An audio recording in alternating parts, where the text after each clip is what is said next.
Hi hello welcome back to my channel. ಯಾರೆಲ್ಲ ನನ್ನ ಚಾನಲ್ಗೆ ಸಬ್ಸ್ಕ್ರೈಬ್ ಮಾಡ್ಕೊಂಡಿದ್ದೀರಾ, ಹಾಗೆ ನಾನು ಬೆಳೆದ್ಬಿಡ್ತೀನಿ ಅಂತ ಯಾರೆಲ್ಲ ನನ್ನ ಚಾನಲ್ನ ಸಬ್ಸ್ಕ್ರೈಬ್ ಮಾಡ್ಕೊಳ್ದೆ ವೀಡಿಯೋಸ್ನ ನೋಡ್ತಾ ಇದ್ದೀರಾ, ಎಲ್ಲರಿಗೂ ಥ್ಯಾಂಕ್ ಯು ಸೋ ಮಚ್. ನಾನಿವತ್ತು ಬೆಳಗ್ಗೆನೇ ಏನು ತಲೆಯಲ್ಲಿ ಇಟ್ಕೊಳ್ದೆ ಹಾಗೆ ಕ್ಯಾಮ್ರಾ ಆನ್ ಮಾಡಿಕೊಂಡು ವೀಡಿಯೋನ ಸ್ಟಾರ್ಟ್ ಮಾಡಿದ್ದೀನಿ. ಮೊಳಕೆ ಕಾಳು ಇಟ್ಟಿದ್ದೆ, ಮೊಳಕೆ ಚೆನ್ನಾಗಿ ಬಂದಿತ್ತು. ಹಾಗೆ ಬೆಳಗ್ಗೆ ಎದ್ದ ತಕ್ಷಣ ನಾನಂತೂ ಕಾಫಿ ಕುಡಿತೀನಿ. ಅದಕ್ಕೆ ಕಾಫಿ ಒಂದು ಸ್ವಲ್ಪ ಮಾಡಿಕೊಂಡು ನನಗೂ ನವೀನಿಗೂ ಇಬ್ಬರು ನನ್ನ ತಮ್ಮ ತಂದುಕೊಟ್ಟಿದ್ದು ಕಾಫಿ ಪೌಡ್ರು ಘಮ ಅಂತೂ ತುಂಬ ಚೆನ್ನಾಗಿತ್ತು. ಘಮ ಚೆನ್ನಾಗಿದ್ರೆ ಗೊತ್ತಲ್ಲ, ಟೇಸ್ಟ್ ಚೆನ್ನಾಗೇ ಇರುತ್ತೆ. ಅವ್ರು ಕಾಫಿ ಒಳಗಡೆನೆ ಕೊಟ್ಬಿಟ್ಟು ನಾನು ಹೊರಗಡೆ ಬಂದು ಕಾಫಿ ಕುಡಿತೀನಿ. ವಾಕಿಂಗ್ ಏನು ಸ್ಟಾರ್ಟ್ ಮಾಡಿರಲಿಲ್ಲ, ಆವಾಗಲೇ ಶೂಟ್ ಮಾಡಿರೋಂಥ ವಿಡಿಯೋ ಇದು. ತುಂಬ ಹಳೇದು, ಫೋನ್ ಹೊಡೆದೋಯ್ತಲ್ಲ, ಅದರಲ್ಲಿ ರಿಕವರ್ ಆಯಿತು ಇದು ಫುಲ್ ವಿಡಿಯೋ. ಇನ್ನೊಂದು ವ್ಲಾಗ್ ಅದು ತುಂಬ ಚೆನ್ನಾಗಿದೆ. ಅದು ಹಳೆ ಫೋನ್ನ ರಿಪೇರಿ ಮಾಡಿಸೋದಕ್ಕೆ ಟ್ರೈ ಮಾಡ್ತಾ ಇದ್ದೀವಿ. ರಿಪೇರಿ ಆಗಿದ ತಕ್ಷಣ ಆ ವ್ಲಾಗ್ನ ನಾನು ಅಪ್ಲೋಡ್ ಮಾಡ್ತೀನಿ. ಒಂದೆರಡು ಕ್ಲಿಪ್ಸು ರಿಕವರ್ ಆಗಿಲ್ಲ ಅಷ್ಟೇ, ಇನ್ನೆಲ್ಲನೂ ಆಗಿದೆ. ಮತ್ತು ಮಾರ್ನಿಂಗೆ ರಂಗೋಲಿ ಹಾಕಿ ನಮ್ಮ ಮನೆ ಪಕ್ಕದಲ್ಲಿರೋ ತೋಟದಲ್ಲಿ ಹೂವು ಬಿಟ್ಟಿತ್ತು, ಅದನ್ನು ನೋಡಿಕೊಂಡು ಮತ್ತು ಗ್ರೀನ್ರಿ ನೋಡಿಕೊಂಡು, ಇದನ್ನು ನಾನು ಮೀಶೋಯಿಂದ ಆರ್ಡರ್ ಮಾಡಿದ್ದೆ. ಎಲ್ಲ ನೋಡಿಕೊಂಡು ಮಾರ್ನಿಂಗ್ ಟಿಫನ್ ಮಾಡೋದಕ್ಕೆ ಸ್ಟಾರ್ಟ್ ಮಾಡಿದೆ. ಏನು ಮಾಡ್ತಾಯಿದ್ದೀನಿ ಅಂತ ಹೇಳ್ತೀನಿ, ಅದಕ್ಕೆ ಮುಂಚೆ ಪ್ರಾಸೆಸ್ನ ನೋಡಿಬಿಡಿ. ಇದಕ್ಕೆ ಹೆಸರು ಯಾರೂ ಇಟ್ಟಿಲ್ಲ, ನಾನೇ ಕ್ರಿಯೇಟ್ ಮಾಡಿರುವಂಥ ಡಿಶ್ ಅಂತಲೇ ಹೇಳ್ಬೋದು. ಇದನ್ನು ಮಾಡೋದಕ್ಕೆ ಸ್ಟಾರ್ಟಿಂಗಲ್ಲಿ ಬಾಣಲಿಗೆ ಸ್ವಲ್ಪ ಎಣ್ಣೆ ಹಾಕಿ, ಸಾಸಿವೆ, ಅದಾದಮೇಲೆ ಇಂಗು, ಡ್ರೈ ಚಿಲ್ಲೀಸ್, ಹಾಗೆ ತುಂಬ ಬೆಳ್ಳುಳ್ಳಿ ಸಿಪ್ಪೆ ಸುಲಿದು ಜಜ್ಜಿಟ್ಕೊಂಡಿದ್ದೀನಿ. ಇವೆಲ್ಲನೂ ಸ್ವಲ್ಪ ಚೆನ್ನಾಗಿ ಫ್ರೈ ಮಾಡ್ಕೋಬೇಕು. ಫ್ರೈ ಆದಮೇಲೆ ಇದಕ್ಕೆ ಕ್ಯಾರೆಟು, ಬೀನ್ಸು ಮತ್ತು ಕ್ಯಾಪ್ಸಿಕಮ್ನ ಹಾಕಿದ್ದೀನಿ. ಇದಾದಮೇಲೆ ಸ್ವಲ್ಪ ಸಾಲ್ಟ್ ಹಾಕ್ಕೊಂಡು ಇದನ್ನು ಚೆನ್ನಾಗಿ ಫ್ರೈ ಮಾಡ್ಕೊಳ್ಬೇಕು.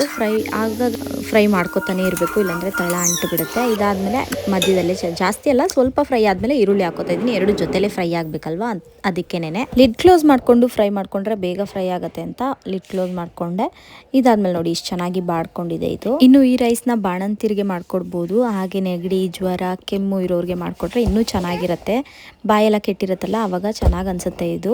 ಈಗ ನಾನು ಇದಕ್ಕೆ ಜೀರಿಗೆ ಮತ್ತು ಮೆಣಸು ಉರಿದೇನೆ ಡ್ರೈ ರೋಸ್ಟ್ ಹಾಗೇನೆ ರುಬ್ಕೊಂಡು ಅದನ್ನು ಸೇರಿಸ್ಕೊಂಡಿದ್ದೀನಿ. ಅದಾದಮೇಲೆ ಕೊತ್ತಂಬರಿ, ಇದಾದಮೇಲೆ ಸ್ವಲ್ಪ ಚೆನ್ನಾಗಿ ಫ್ರೈ ಮಾಡ್ಕೋಬೇಕು. ಇದನ್ನು ಸ್ವಲ್ಪ ಟೈಮ್ ಅಷ್ಟೇ, ಜಾಸ್ತಿ ಏನು ಮಾಡುವಂಗಿಲ್ಲ, ಯಾಕಂದರೆ ಅದು ಘಮ ಬೇಕಲ್ವ, ತಿನ್ನುವಾಗ ತುಂಬ ಚೆನ್ನಾಗಿರುತ್ತೆ ಇದು. ಇದನ್ನು ನಿಮ್ಮ ಮನೇಲಿ ಯಾರಿಗಾದ್ರೂ ಜ್ವರ ಬಂದಾಗ, ಇಲ್ಲ ನಿಮ್ಮ ಮನೇಲಿ ಬಾಣಂತಿ ಇದ್ದಾರೆ, ಇಲ್ಲ ನಿಮ್ಮ ಮಕ್ಕಳಿಗೆ ಏನಾದರೂ ತಿನ್ನಬೇಕು ಅಂತ ಅನಿಸ್ತಾ ಇದೆ ಅಂದರೆ, ಮಿಕ್ಕಿರೋ ಅನ್ನ ಇದ್ದರೆ ನೈಟು ಅದರಲ್ಲೆಲ್ಲ ಮಾಡ್ಕೊಳ್ಳಿ. ತುಂಬ ಅಂದರೆ ತುಂಬ ಟೇಸ್ಟಿಯಾಗಿರುತ್ತೆ. ಈಗ ನಾನು ಇದನ್ನು ಫಸ್ಟೇ ಮಾಡಿಟ್ಕೊಂಡಿರೋ ಅನ್ನ ಸೇರಿಸ್ಕೊತಾ ಇದ್ದೀನಿ. ಇದರಲ್ಲಿ ಸೇರಿಸ್ಕೊಂಡು ಮಿಕ್ಸ್ ಮಾಡ್ಕೊಳ್ಳೋದು ಅಷ್ಟೇ. ಉಪ್ಪು ಖಾರ ಎಲ್ಲ ಕರೆಕ್ಟಾಗಿ ಬಂದಿರುತ್ತೆ. ನೀವು ಕರೆಕ್ಟಾಗಿ ನೋಡ್ಕೊಂಡು ಅಳತೆಯಿಂದ ಹಾಕಿದ್ರೆ, ನಾನು ಏನೂ ಇಷ್ಟಕ್ಕಿಷ್ಟೇ ಅಂತ ಅಳತೆ ತೊಗೊಳ್ಳಲ್ಲ, ಕಣ್ಣು ಅಳತೆಯಲ್ಲಿ ಎಲ್ಲ ಹಾಕಿ ಮಾಡಿಬಿಡ್ತೀನಿ.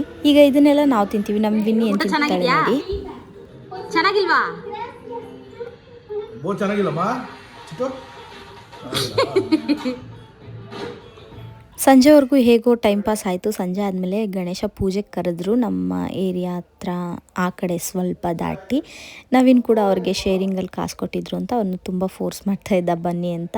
ನಮಗೆ ಹೋಗೋದಕ್ಕೆ ಸ್ವಲ್ಪ ಮುಜುಗರ ಆದ್ರೂ ಕರಿತಾ ಅಂತ ಹೋದ್ವಿ. ಇಲ್ಲಿ ಅವರು ಶಾರ್ಟ್ಸ್ ಎಲ್ಲ ತಂದಿದ್ರು ಹೊಡಿಯೋದಕ್ಕೆ. ಪೂಜೆ ಕೂಡ ಚೆನ್ನಾಗಾಯಿತು. ಪೂಜೆ ಎಲ್ಲ ಮುಗಿಸ್ಕೊಂಡು ಆಮೇಲೆ ಪ್ರಸಾದ ಕೊಟ್ಟರು. ಗಣಪತಿ ತುಂಬ ಮುದ್ದಾಗಿ, ಅದು ಒಂಥರ ಸ್ಕಿನ್ ಟೋನ್ ಹೇಗಿತ್ತು ಅಂದರೆ ಗಣೇಶಂದು ಮನುಷ್ಯರದ್ದು ಇರೋ ಥರನೇ ಇತ್ತು. ಪೇಂಟ್ ಮಾಡಿದ್ದಾರೆ ಅಂತ ಯಾವುದೇ ಕಾರಣಕ್ಕೂ ಅಂತ ಅನ್ನಿಸ್ತಾ ಇರಲಿಲ್ಲ. ಪೂಜೆ ಎಲ್ಲ ಮುಗಿದ್ಮೇಲೆ ಪ್ರಸಾದ ಕೊಟ್ಟರು, ಅಕ್ಷತೆ ಹಾಕಿ ಆಯಿತು. ಆಮೇಲೆ ಪ್ರಸಾದ ದಾನ ಮಾಡ್ತಾಯಿದ್ರು. ಅವ್ರಿಗೆಲ್ಲ ಪ್ರಸಾದ ಕೊಟ್ಟು ನಾವು ಅಲ್ಲಿ ಪ್ರಸಾದ ತಿಂದ್ಕೊಂಡು ವಾಪಸ್ ಮನೆಗೆ ಬಂದ್ವಿ.